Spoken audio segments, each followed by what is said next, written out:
무더위 얼마나 고생 많습니까? 또 마음적으로나 코로나19 상황과 관련된 여러 여건 앞에서 또 힘든 부분도 많이 있으리라고 생각합니다. 지금 일본 도쿄에서는 205나라에 약 15,000명에 이르는 자기 나라를 대표하는 세계에서 모인 선수들이 그간에 애쓰고 힘써서 갈고 닦은 그 모든 체육적인 능력을 쏟아내는 그 올림픽이 진행이 되고 있습니다. 코로나 상황 때문에 한계적인 상황도 많고 관중 없이 진행되는 경기이기 때문에 좀 어색한 부분도 있습니다. 그러나 경기가 주는 올림픽 경기가 우리에게 의미하는 근본적인 그 뜻을 생각하면서 TV 화면이나 또 중계 방송을 이렇게 보신다면 우리가 그 과정을 통해서도 많이 깨닫고 생각하는 교훈을 얻을 수 있으리라고 생각합니다. 여러 상황에 지쳐 있는 각긴 나라의 백성들 앞에 메달을 따서 또 열심히 운동하는 모습을 통해서 힘내시라고 또 수많은 아픈 사람들, 절망과 고통 가운데 있는 사람들에게 이 운동 결과 또 노력하는 그들의 땀방울에 동참하면서 나도 할 수 있다, 또 이렇게 이겨낼 수 있다, 그리고 이런 기쁨이 있다, 그걸 통해서 치유되고 회복되는 그런 선물도 주기를 원하는 소원들이 선수들에게 있습니다. 대원교회 성도 여러분, 올림픽 경기는 8월 8일 날 폐막하게 되어 있습니다. 끝이 있는 거지요. 개막 시간은 출발도 있었지만 마무리하는 그런 폐막식도 분명히 있습니다. 어린 아이들 소꿉장난을 이렇게 옆에서 지켜보면 또 한편으로는 인생의 교훈을 응축시켜 놓은 그런 현장이기도 하지만 그 장면을 보면서 많이 깨닫는 것도 있습니다. 올림픽도 마찬가지입니다. 빨리 달린다고 우리나라 대표로 뽑아놓은 국가대표지만 더 빨리 달리는 다른 선수 만날 수 있습니다. 각 종목에 여러 운동적인 역량을 최대한 발휘해 가지고 참 잘한다, 그래서 국가대표로 뽑힌 선수들이 있지만 더 강하고 더 잘하고 더 출중한 선수를 만날 수 있습니다. 그러니까 상대적인 원리가 우리 인생의 모습이라는 것도 볼 수 있습니다. 가만 생각해 보면 올림픽 여러 종목의 경기를 통해서 우리가 꼭 믿는 자로서 놓쳐서는 안 될 한 가지 교훈이 있습니다. 심판이 있다고 하는 사실입니다. 태권도가 됐든 농구가 됐든 축구가 됐든 규정된 경기 규칙이 있습니다. 그 정해진 규칙에 잘 적응하고 반칙하지 않고 온전한 그 안에서 이 운동 경기를 소화하는지 그렇지 않는지 불꽃 같은 눈을 뜨고 바라보는 심판이 있습니다. 그러니까 인생 경기도 마찬가지지만 이 운동 경기에는 심판이 있음을 인지하면서 아무리 화가 나도, 아무리 억울해도, 아무리 또 시간 제한이 촉박하다 할지라도 규칙을 어기면 안 됩니다. 운동 경기를 보면서 종목마다 다 다릅니다. 규칙도 다르고 시간도 다르고 또 운동하는 방식도 다 다릅니다.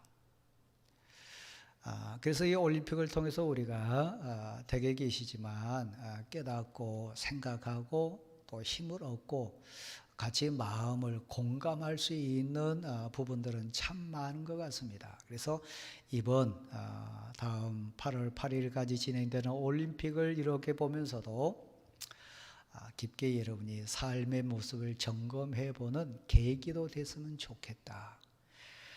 그래서 저는 목사의 입장에서 이렇게 봤을 때 205개 나라 중에 처음 듣는 이름을 가진 나라도 봤습니다.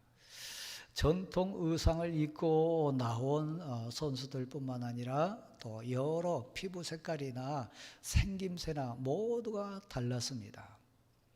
선교라고 하는 가치, 그리고 예수 그리스도를 전하고 싶다고 하는 소원 가운데 205개 나라 더 많은 민족에게 땅 끝까지 이르러 소원을 품는 부분도 있었는데 우리나라 선수들이 더 잘해가지고 우리나라 사람들이 세계 방방곡곡에 나와서 선교사에 갈 때 큰 도움이 됐으면 좋겠다. 그리고 여러 이방 종교 의상을 입고 나온 선수들 보면서 또 한편으로는 사명도 생각하는 그런 가치도 생각해 봤습니다. 아무튼 도쿄에 15,000명 이상의 선수들이 모여가지고 그간에 흘렸던 땀, 또 노력했던 수많은 역경의 과정들을 다 쏟아내는 것을 우리는 같이 동감하는 마음으로 볼 필요가 있습니다.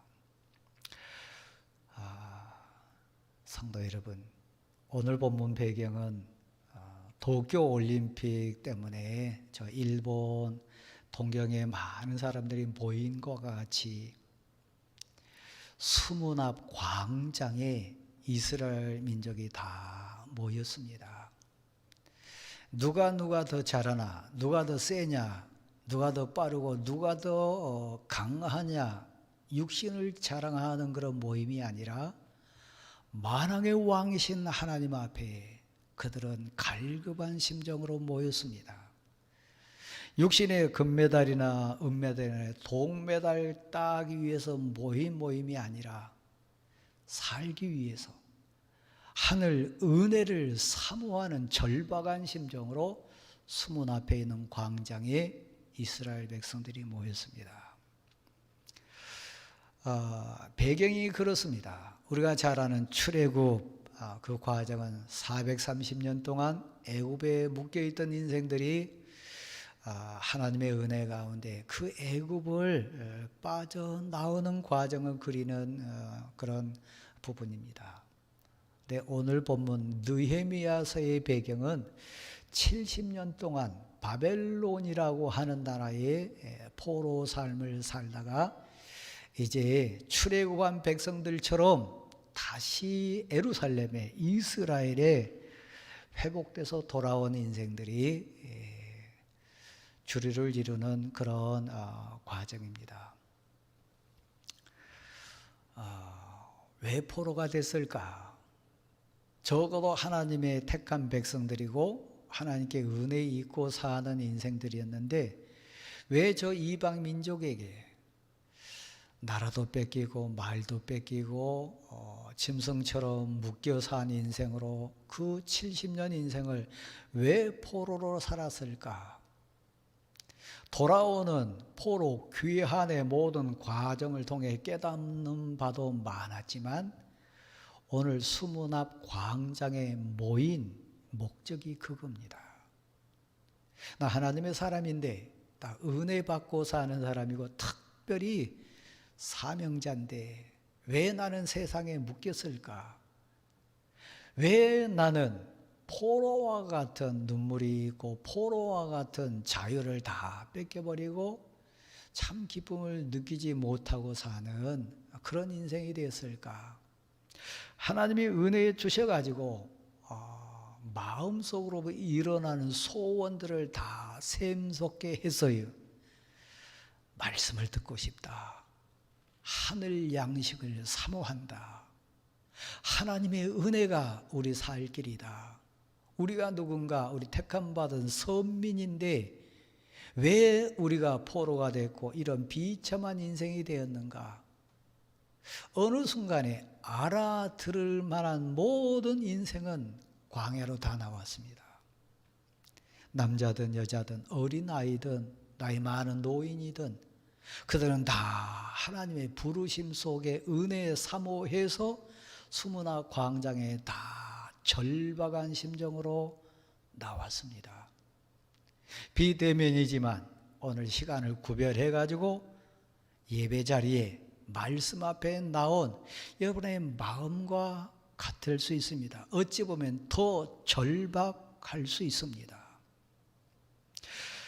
이른 아침부터 시작해가지고 정오까지 적어도 6시간 이상을 꼼짝 안 하고 오직 은혜만을 사모하면서 왜 그리 말씀이 기냐, 왜 찬송이 뭐 2번이나 3번이냐, 그게 아니고요. 이른 아침부터 시작해가지고 정오에 이르기까지 오직 은혜를 사모하는 은혜의 공동체로 모였습니다.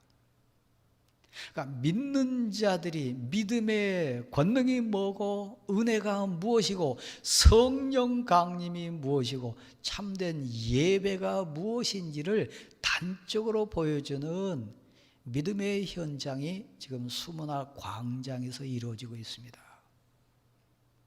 더 이해를 돕기 위해서 여러분이 사도행전 2장 말씀을 보면 성령이 모인 회중 가운데 임했습니다. 특별히 12사도가 이 사역을 감당하는 그 과정 속에 있었는데 세계 각처에서 모인 이방 사람들이 희한하고 신비하게도 저 사도들 입술을 통해 자기 나라 말로 예수는 구세주다, 하나님의 사랑이 이것이다, 모두 다 주 예수 믿으라, 그래야만 너희가 죄 사함을 받을 거다, 하나님의 은혜를 사모해라, 그러면 하나님이 너에게 마음으로부터 샘솟는 참된 양식을 주실 거다.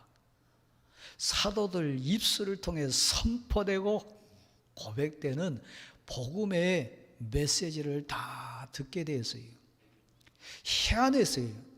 저 사람들 분명히 이스라엘 사람들이고 외형이나 모든 차림새에 유대인 맞는데 어찌 우리나라 말을 저렇게 유창하게, 그리고 진심을 다해서 예수 그리스도는 구세주라고, 예수 믿으면 구원받는다고, 예수 안에 영생이 있고 참 평안이 있다고 담대하게 선포한 것을 듣고 보면서 희한하다, 참 신비하다 그랬습니다. 그들이 모여서 이루어내는 공동체의 아름다움이 사도행전 2장 후반부에 나오는데 성령이 그들 가슴을 열어젖혀가지고 말씀이 깨달아졌어요. 그 말씀에 감격으로 고백했어요. 그 말씀에 의해서 얼마나 우리가 죄된 인생이었는지, 얼마나 부끄러운 인생인지도 알았어요. 그리고 오늘 본문 후반부 내용처럼 그런 우리에게 예수 그리스도께서 십자가의 그 모든 죄를 다 담당해 주시고 용서해 주심으로 그 말씀의 약속에 의한 고백에 의해서 말씀이 깨달아짐으로 우리가 용서받았다, 우리가 죄사함을 받았다, 우리가 이제 하나님의 아들이 되고 딸이 됐다, 천국 백성이 됐다는 감격 속에 성령이 그들을 온전히 하나로 만들어줬어요. 너 것 내 것이 없었어요. 자기 소유적인 가치가 없었어요. 필요에 따라서 각기 원하는 만큼 다 가져갈 수 있는 물질의 공동체, 나눔의 공동체, 은혜의 공동체로 온전히 하나가 됐어요. 성령이 불의 혀같이 갈라지는 역사함도 믿음의 눈을 통해서 다 볼 수 있었어요.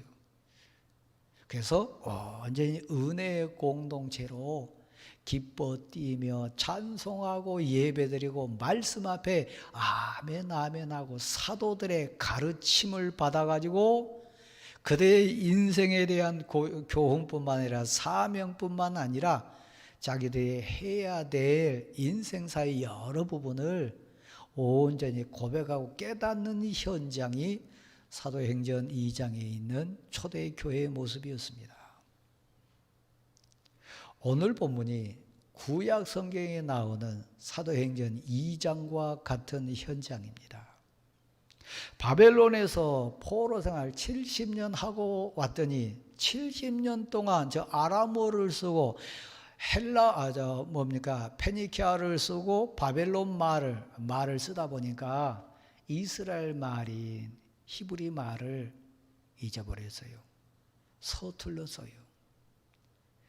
70년 안에 바벨론에서 나고 자라고 그 문화에 살았던 인생들, 히브리 말로 기록된 모세의 율법책을 깨달을 수도 잘 알아들을 수도 없었어요. 근데 한 가지 소원 공통점이었습니다. 우리 하나님 말씀을 들어야겠다. 하나님 말씀을 깨달아야 우리 산다. 우리 하나님의 백성이다. 하나님 은혜 받아야 우리가 참 자유 누릴 수 있다. 그 소원이 이뤄가지고 그 당시에 제사장 겸 학사인 이 에스라에게 요청을 합니다. 우리에게 모세의 율법책을 들려주십시오. 우리에게 하나님의 말씀을 들려주십시오. 그 하나님의 말씀을 깨닫게 해주십시오. 그 하나님의 말씀을 가르쳐 주십시오. 그 하나님의 말씀이 밝게 깨달아져서 내 삶의 기준뿐만 아니라 내 생명 양식 될 수 있도록 나에게 하나님 말씀을 들려주십시오.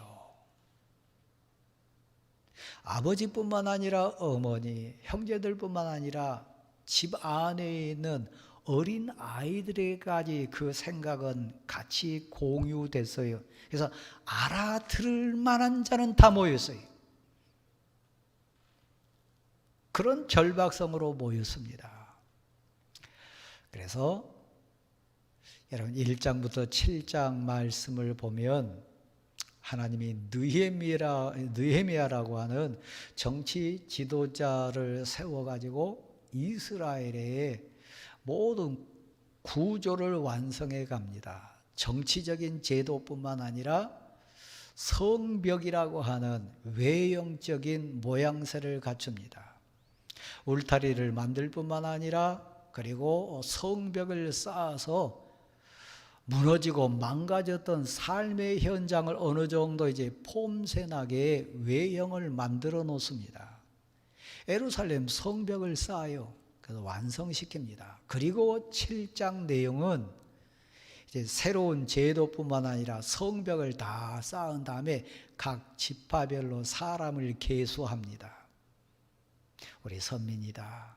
우리 하나님의 백성들이다.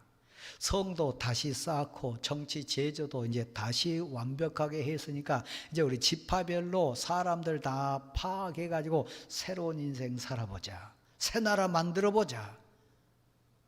우리 아는 우리 모세의 후손이고 정말 은혜로운 후손들이었는데 어쩌다가 저 바벨론의 포로로 끌려와서 이런 비참한 인생이 됐는가. 우리 이제 새로운 인생 살아보자. 근데 딱 걸리는 게 있었잖아요. 옷만 새것 맞추면 인생이 새로워집니까? 머리만 새로 깎고 자르면 새로운 인생 됩니까? 교회만 새 예배당 만들면 새로운 성도 됩니까? 정치 제도만 성만 새로 쌓으면 새로운 민족이 됩니까? 아니요. 속이 바뀌어야 돼요. 속 사람이 변해야 되고 속이 새 사람 되어야 돼요. 은혜의 사람으로 하나님의 사람으로 바뀌어야 한 것을 그들 모두는 알았어요. 외형뿐만 아니라 우리 정신뿐만 아니라 영혼의 충만함을 입어야 우리 민족이 참된 인생 될 수 있다. 그래서 모두가 수문화 광장에 진 그 소원을 가지고 왔습니다. 우리 새 사람 되자. 새로운 인생 되자. 은혜의 사람으로 다시 회복되자. 그래서 하나님의 말씀이 필요하다. 말씀을 들려주세요. 말씀을 깨닫게 해주세요. 말씀을 가르쳐주세요. 이 말씀 붙들고 살 수 있도록 우리 하나 됩시다. 모였어요. 그래서 제사장 겸 학사인 에스라 양쪽 옆에 오른쪽에 6사람, 왼쪽에 7사람, 13사람의 특별히 네이지바 지도자급들을 13사람을 세워가지고 모세 율법을 에스라 이 제사장 겸 학사가 읽으면 선포하면 뭐 한두 사람 모인 게 아니니까 여러 부분이 있겠지요. 이 레이지바 사람들이 통역을 했습니다. 그리고 그 뜻을 깨닫게 했습니다. 시간이 어느 정도 걸렸다고요? 아침 이른 시간부터 정오에 이르기까지 오직 그 순간의 소원은 하나님 말씀하옵소서 깨닫기를 원합니다. 그 말씀이 생명인 것을 믿습니다. 그러니까 내게 믿음의 눈을 열어주시고 깨달음의 은혜를 주셔서 이 말씀이 내 영의 양식, 생명의 양식 될 수 있도록 나를 주관하소서. 꿀송이 같아서요. 그 말씀은 은혜였고 능력이었어요. 그리고 보였어요.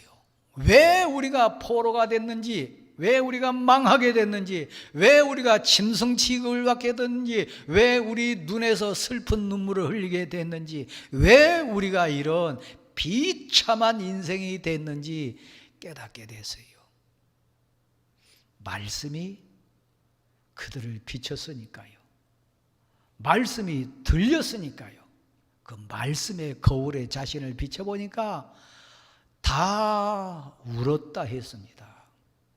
부끄러워서 울었고 원통해서 울고 나 너무 무서워서 울고 하나님의 은혜에 불순종했던 그 죄의 모습 때문에 울고 다 울었다 그랬습니다. 은혜 받는 표정 가운데 가장 대표적인 게 뭡니까? 죄가 보이는 거요. 그 죄 속에 부끄러움을 느끼는 거요. 그리고 가슴을 쥐어 뜯으면서 그 죄로 통해 죽을 수밖에 없는 자기 자신의 너무너무 안타까움 때문에 그 심판의 무서움 때문에 울게 돼 있습니다. 다 울었어요. 말씀을 대하는 여러분이 그런 은혜 받은 자 되기를 원합니까? 이 여름을 지나면서 여름 행사를 지나면서 특별히 말씀 본문 앞에 우리가 보면서 그렇게 되기를 소원합니까? 그렇다면 제가 두 가지만 먼저 한번 여러분께 제안을 드리고 권하고 싶습니다. 자세예요. 은혜 받아야 되리라. 꼭 하나님 제게 은혜를 주세요. 말씀이 제게 임해야 제가 삽니다. 평안하기를 원하고 자유하기를 원하고 진정한 기쁨 속에 살기를 원하는데 말씀이 힘입니다. 말씀이 방법입니다. 말씀이 그 근거입니다. 그러니까 제게 말씀을 주세요. 절박하고 예절함으로 말씀을 받는 소원이요. 그래서 모세 율법책을 낭독하고 시작하려고 했을 때 백성들이 어떻다고요? 모두 다 제자리에서 일어났다. 말씀 앞에 순종이요. 말씀 앞에 겸손이요. 말씀 앞에, 말씀은 하나님이십니다. 말씀이 하나님의 권능입니다. 말씀 앞에 바른 자세예요. 여러분 설교 들을 때 자세뿐만 아니라 예배 드릴 때 자세뿐만 아니라 교회당에 올 때 여러분의 자세를 한번 생각해 보세요. 특별히 지금 인터넷으로 예배드린 여러분의 자세, 은혜 받을 만한 자세입니까? 구별된 자세입니까? 하나님 앞에 있습니까? 온 정성, 마음, 뜻 다해서 말씀 받기를 소원하는 절박한 심정으로 지금 말씀 앞에 있습니까? 예를 팬티 바람으로 있을 수도 있고 말씀 듣다가 부엌에 왔다 갔다 할 수도 있고 강아지 머리 쓰다듬을 수도 있고 다양한 분들 계실 거예요. 그러면 안 돼. 말씀 앞에 다 선이라. 말씀 앞에서 다 운이라. 말씀에 대한 고백이요. 하나님이십니다. 하나님의 뜻입니다. 생명 양식입니다. 이 말씀이 깨달아질 수 있는 은혜를 주소서. 말씀에 대한 절박성이요. 그래서 오른쪽에 6사람, 왼쪽에 7사람, 13사람의 레이지파에 의해서 통역되고 깨닫게 되고 가르침을 받습니다. 말씀하옵소서. 종이 듣겠습니다. 가르쳐 주세요. 제가 배우겠습니다. 깨닫게 도와주세요. 제가 실천하겠습니다. 말씀에 대한 고백이요. 나무 강단, 지금 제가 서 있는 이 강단하고는 비교할 수 없는 모습일 겁니다. 그러나 절박하고 애절하고 온 마음 정성도 다해서 모인 수문학 광장에 모인 그 성도들 앞에, 이스라엘 백성 앞에 선 에스라 학사 겸 제사장, 비록 강단은 나무로 만들었지만 그 열정과 고백과 절실함으로 차원이 다를 거예요. 저도 우리 교육자들에게, 제 자신에게, 하나님, 이 짧은 안에 더 체계화되게, 더 완성도 높게, 더 본질적인 생명의 말씀 증거할 수 있는 지혜를 주십시오. 기도 많이 합니다. 그런데도 잘 안 돼요. 온 마음 다 합니다. 길 때는 40분 될 때도 있잖아요. 그렇죠? 오늘 이 본문 보세요. 40분 설교한 거 아닙니다. 적어도 6시간 이상입니다.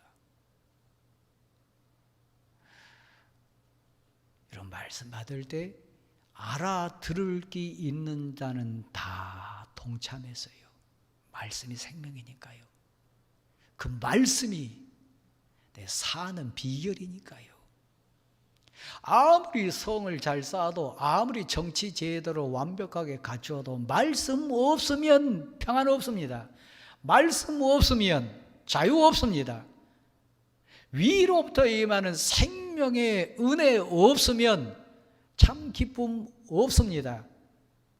외형이 중요한 게 아니에요. 생명의 말씀이요. 이스라엘 백성들은 드디어 그것을 알고 깨닫고 엎드리기 시작했습니다. 우리 장로님, 우리 교육자 여러분, 제가 증거한 말씀이 단 한 말씀이라도 여러분에게 자유한 말씀 있나요? 한 말씀이라도 나와 관계없는 말씀 있나요? 아니요. 창세기부터 시작해서 요한계시록까지 단 한 귀절 말씀이라도, 한 문장도 나와 자유한 말씀은 없어요. 다 나를 위한 말씀이고, 책망의 말씀이 됐든, 무서운 심판의 말씀이 됐든, 꾸중의 말씀이 됐든, 위로의 말씀이 됐든, 사랑의 선포의 말씀이 됐든 다 나를 위한 말씀이에요. 그러니까 말씀에 상처받았다 뭐 있다고 해서는 교만한 자예요. 그것을 완성한 자는 아무도 없으니까요. 다 내 모습이고 내 죄예요. 그렇지요? 나와 관계없는 말씀이다. 그것은 오만한 자고 교만한 자예요. 저 죄는 더 많습니다. 저의 부끄러움은 더 많습니다. 저의 교만은 더 엄청납니다. 그러니까 그 말씀은 1000배, 10,000배 더 책망을 받아도 우리는 할 말 없는 인생이에요. 알아들을 기 있는 자는 다 말씀 앞에 섰습니다. 그 두 가지를 제가 여러분 앞에 꼭 권하고 싶어요. 말씀 받는 자세. 이건 저 사람을 위한 말씀, 이건 나와 관계없는 말씀 추리지 마세요. 단 한 말씀도 여러분을 비껴갈 말씀 없어요. 다 나를 위한 말씀이에요. 저건 저 장로님을 위한 말씀, 저 목사님을 위한 말씀 그러지 마세요. 다 나를 위한 말씀. 그래서 울었습니다. 그런데 제사장들과 레위지파 사람들이 권해요. 뭐라고 권합니까? 왜 우냐? 죄 무서움 때문에, 부끄러움 때문에 너무너무 아파서 슬퍼서 울잖아요. 근데 얘기합니다. 진짜 복음은 회개한 다음에 용서해 주시는 하나님의 은혜를 체험한 자, 그 죽을 수밖에 없고 부끄럽고 우울 수밖에 없는 죄를 깨달은 자가 진정 기뻐하는 것, 그게 복음이에요. 그런 죄, 그런 추함, 그런 악한 내 모습이지만 우리 주님이 용서해 주셨다. 우리 주님이 다 담당해 주셨다. 우리 주님이 다 해결해 주셨다. 그 추하고 더럽고 부끄럽고 눈물 나는 그 모든 상황을 용서해 주셨다. 그래서 용서받은 자의 감격, 해결받은 자의 기쁨, 다시 회복된 자의 감격으로 기뻐하는 것, 그게 복음의 은혜고 능력이에요. 그래서 그 죄 때문에 울었다면 우는데 그치지 않고 이런 죄를 용서해 주신 여호와 하나님 위대하십니다. 내 죄를 다 담당해 주신 예수님은 사랑이십니다. 예수님 때문에 제가 살았습니다. 예수님 때문에 제가 다시 웃습니다. 예수님이 제게 자유를 주셨습니다. 그래서 웃는 거요, 기뻐하는 거요.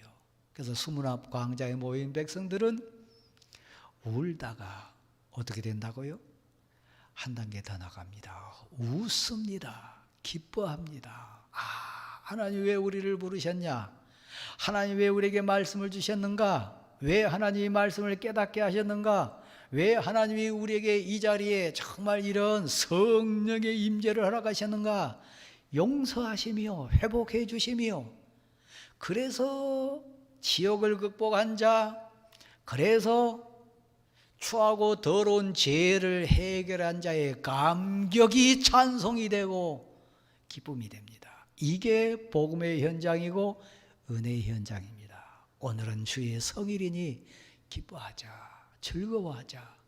내 죄를 해결하셨도다. 날 용서하셨도다. 죽을 수밖에 없는 나를 대신해서 우리 주님이 죽으셨도다. 그래서 기뻐하는 거예요. 그래서 단 음식을 먹고 맛있는 음식 준비하고 나누자. 나눔은 용서입니다. 나눔은 하나됨입니다. 십자가 앞에서 너도 죄인이었고 나도 죄인은 너도 용서받았고 나도 용서받았으니까 너는 주의 형제라 주의 자매라 우리는 하나라. 그래서 나눕니다. 단 것을, 맛있는 것을 다 나눕니다. 그래서 맛있는 것 중에 제일 단 게 뭡니까? 제일 맛있는 게 뭡니까? 말씀이요, 은혜요, 하나님의 사랑이요. 단순히 음식 나누는 게 아닙니다. 단순히 손 내민 게 아닙니다. 은혜를 나누고 사랑을 나누고 말씀을 나누는 거예요. 이게 교회의 공동체고 은혜의 공동체고 성령 공동체입니다. 사도행전 2장 장면이 그렇고 오늘 본문 내용이 그렇습니다. 우리 교회가 그렇게 되기를 소원합니다. 여호와를 기뻐하는 것, 여호와의 은혜를 감격하는 것, 그 용서하심에 대한 고백으로 두 손 들고 찬송하는 것, 그것이 너의 힘이고 그것이 믿음의 능력이고 그것이 교회 공동체의 감격이고 그것이 복음의 능력이란 얘기입니다. 그래서 함께 찬송해요. 함께 기뻐해요. 그래서 교회에 죄인이었던 우리가, 죽을 수밖에 없었던 우리가, 영적인 환자였던 우리가 고침받았다, 나음받았다. 그래서 감격으로 찬송하는 거예요. 그거 하나만 생각해도 웃을 수 있잖아요. 용서하고 들으세요. 제 삶이니까요. 정월의 오집사님에게 저희 처에게 여러 번 얘기했습니다. 작년 이맘때 내 모습이 어땠냐고, 작년 이맘때 내가 어떻게 살았냐고. 그거 한 가지만 생각해도 저는 웃을 수 있어요. 밤잠 안 자고 춤출 수 있어요. 그거 한 가지만 생각해도 뭐가 불평이고 뭐가 원망입니까? 그렇지요. 나 지옥 가지 않고 그 울 수밖에 없는 죄 그곳에서 빠져나온 것 하나만 생각해도 막 두 손 들고 여호와는 위대하시다, 하나님은 사랑이시라, 하나님이 선물 주셨다고, 하나님 감사합니다, 찬송할 수 있는 거예요. 이게 성도의 힘이, 이게 교회 공동체의 힘인 거 믿으시기를 바랍니다.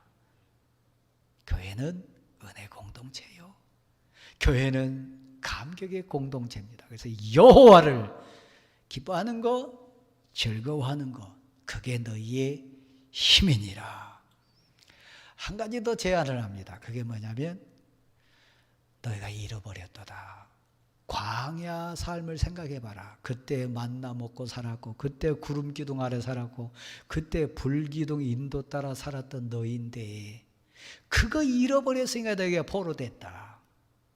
그래서 그 은혜를 다시 사모하자. 그 은혜를 다시 깨닫자. 그래서 뭐 뜰 안이 됐든 지붕 위가 됐든 성전 뜰이 됐든 저 마당이 됐든 광야가 됐든 어디를 불문하고 하나님의 은혜 회복되기를 소원하는 자는 초막을 지어라.